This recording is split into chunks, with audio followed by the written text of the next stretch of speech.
کوہ قاف مشرق وسطی اور عرب کے مشہور افسانوں میں سے ایک افسانوی سلسلے کا نام ہے۔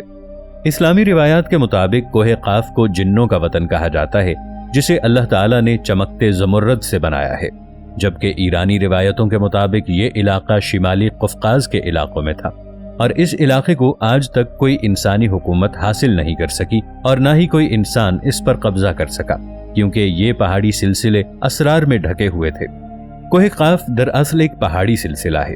اسے زمین کا سب سے دور دراز مقام کہا جاتا ہے، جو داستانوں میں زرتشت کی زمین اور سی مرغ نامی ایک پرندے کی وجہ سے مشہور ہے۔ کہتے ہیں کہ یہ پہاڑ سبز زمرد پر مشتمل ہے۔ اس زمرد کی وجہ سے آسمان کو سبز رنگ عطا کیا گیا ہے۔ کوہ قاف کو جنوں کا شہر بھی کہا جاتا تھا، جہاں قدیم زمانے میں جنات نے بہت سی حکومتوں کو قائم کیا تھا۔ امام لکھتے ہیں کہ کوہ قاف کئی علاقوں میں تقسیم ہے، جس میں 70 زمین چاندی اور 70 زمینیں سونے کی ہیں، جبکہ 70 مشک کی۔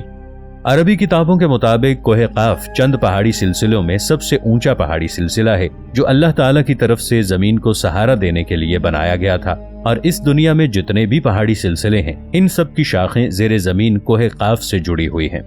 اس طرح کوہ قاف زمین کا سب سے بڑا پہاڑ ہے اور یہ تمام پہاڑی سلسلوں کا مرکز ہے۔ 13ویں صدی میں زکریا القصوی نے عجائب المخلوقات و غرائب الموجودات نامی ایک کتاب لکھی تھی، جس میں انہوں نے لکھا کہ کاسمولوجی کے مطابق آسمان کو خدا نے تھام رکھا ہے تاکہ آسمان زمین پر نہ گر پڑے۔ زمین کے چاروں طرف سے پہاڑوں کا ایک طویل سلسلہ ہے۔ اس سلسلے میں قاف کا پہاڑ بھی شامل ہے، جو زمین کو اپنی جگہ پر قائم رکھتا ہے۔ اسی طرح مشہور صوفی بزرگ جلال الدین رومی نے اپنی تحریروں میں کوہ قاف کا ذکر کچھ یوں کیا ہے کہ طاقتور سکندر بادشاہ ذوالقرنین نے آب حیات کی تلاش میں مشرق کا سفر کیا۔ اس سفر کے دوران آپ کوہ قاف تک جا پہنچے تھے تو آپ نے دیکھا کہ وہاں پر فرشتہ اسرافیل قیامت کے دن سور پھونکنے کا انتظار کر رہا تھا، اور اس بات کے متعلق ایک اور روایت بھی بیان کی جاتی ہے کہ حضرت ابن عباس رضی اللہ عنہ فرماتے ہیں کہ حضرت محمد صلی اللہ علیہ وآلہ وسلم ہمارے پاس تشریف لائے جبکہ ہم مسجد نبوی میں ایک دائرے کی شکل میں بیٹھے ہوئے تھے۔ آپ صلی اللہ علیہ وسلم نے ہم سے ارشاد فرمایا کہ آپ کیا کر رہے ہیں؟ ہم نے عرض کی، یا رسول اللہ صلی اللہ علیہ وآلہ وسلم، ہم اس چیز پر غور کر رہے ہیں کہ سورج کیسے طلوع ہوتا ہے اور غروب ہوتا ہے۔ تو آپ صلی اللہ علیہ وآلہ وسلم نے فرمایا کہ تم نے اچھا کیا، اس طرح مخلوق میں فکر کیا کرو، کیونکہ اللہ جس کے لیے چاہتا ہے وہ پیدا کرتا ہے۔ تم یہ تعجب کرو کہ کوہ قاف سے آگے 7 سمندر ہیں، ہر سمت 500 سال سفر کرنے کے طویل ہے۔ اس سے آگے 7 زمینیں بھی ہیں جن کا نور وہاں کے رہنے والے لوگوں کے لیے چمکتا ہے۔ اس کوہ قاف کے آگے 17,000 مخلوقات ہیں جو عورتیں ہیں، ان کو پرندوں کی شکل میں پیدا کیا گیا ہے۔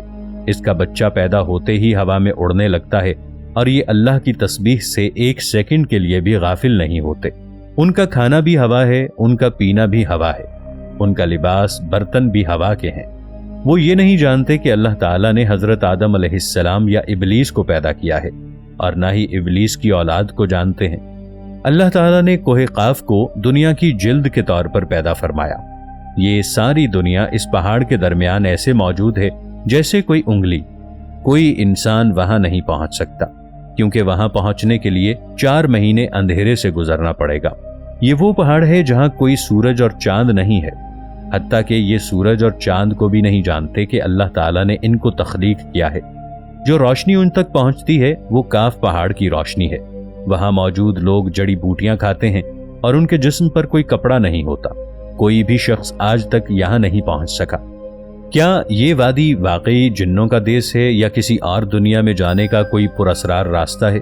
صحابہ کرام نے پوچھا، یا رسول اللہ صلی اللہ علیہ وآلہ وسلم، کیا وہ لوگ فرشتے ہیں؟ آپ نے ارشاد فرمایا، نہیں، مگر اللہ تعالیٰ سے ان کی فرما برداری بالکل فرشتے جیسی ہے۔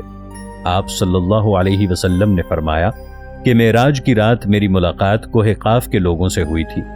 وہاں کے لوگوں نے آپ صلی اللہ علیہ وآلہ وسلم کے اسلام قبول کرنے کی دعوت کو قبول کیا اور وہ مسلمان ہو گئے۔ صوفیاء کرام کے نزدیک کوہ قاف دراصل اس زمین میں موجود پہاڑ نہیں ہے، بلکہ کوہ قاف سے مراد مثال میں واقع وہ پہاڑی سلسلہ ہے جو بذریعہ کشف اولیاء کرام کے مشاہدے میں آتے ہیں۔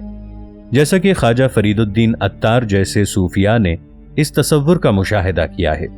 طریقت میں کوہ قاف کو شعور کا ایک دائرہ اور مرید کا حق سمجھا جاتا ہے۔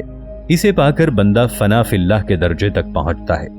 بہت سے لوگوں کا ماننا ہے کہ یہ لفظ کسی چیز کے مرکز کو ظاہر کرتا ہے، اور یہ لفظ اتنا مقدس ہے کہ قرآن مجید کی پوری ایک سورت کا نام سورہ قاف ہے، جس کا کاف پہاڑ کی طرف اشارہ ہے۔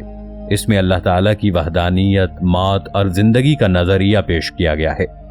جغرافیائی اعتبار سے کوہ کاف اس زمین میں کہاں موجود ہے، اس بارے میں مختلف نظریات پیش کیے جاتے ہیں۔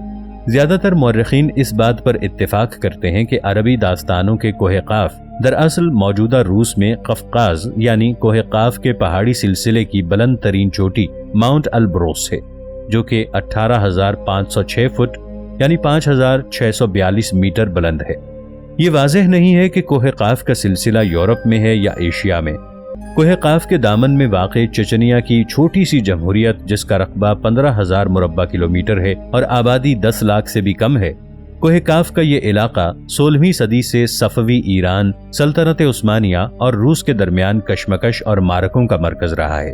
مگر چچنیا کی عوام نے اپنی آزادی کی جنگ کا آغاز اس وقت کیا جب 18ویں صدی کے آخر میں عیسائی جارجیا نے ماسکو کے ساتھ اتحاد کر لیا اور چچنیا ایک طرف، جنوب میں جارجیا اور شمال میں روس کے گھیرے میں آ گیا۔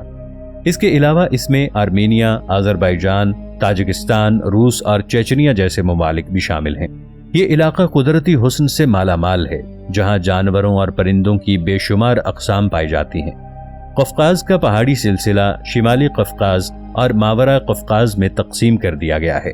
شمالی قفقاز روس کی ایک سرزمین ہے، جبکہ ماورا قفقاز میں خود مختار ریاستیں جارجیا، آرمینیا اور آذربائیجان واقع ہیں۔ اس کے پہاڑ کافی ڈھلوان ہیں۔ اس پہاڑی سلسلے میں 5,000 میٹر سے زیادہ لمبے چند پہاڑ ہیں۔ سب سے اونچے اور لمبے پہاڑ البرس اور کاسپک ہیں، جن کی بلندی بالترتیب 5,642 اور 5,033 میٹر ہے۔ ان پہاڑوں میں برف سے لپٹی ہوئی سفید 2 چوٹیاں ہیں۔ دراصل یہ پہاڑ مردہ آتش فشاں ہیں۔ پہاڑوں کی مخروطی شکل ڈھلوانوں پر گرم گیسوں کا اخراج اور معدنی پانی کے سرچشمے سے آتش فشانوں کے پھٹنے سے گزرے وقت کی یاد آ جاتی ہے، جس علاقے میں معدنی پانی کے چشموں کی زیادتی ہے۔ سب سے مقبول سرچشموں کے نام نارزان، برزومی اور یاسین توکی ہیں۔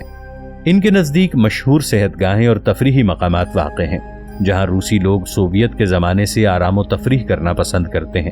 یہاں آبشاروں اور چھوٹے چھوٹے چشموں کو دیکھ کر ایسا لگتا ہے کہ آسمانوں سے جنت زمین پر اتر آئی ہے۔ یہاں آبادی بہت کم ہے۔ یہ پہاڑی سلسلہ ایشیا کو یورپ سے جدا کرتا ہے۔ اگر کوہ قاف کو خلائی سیٹلائٹ سے دیکھا جائے تو یہ علاقہ سفید پٹی جیسا نظر آتا ہے۔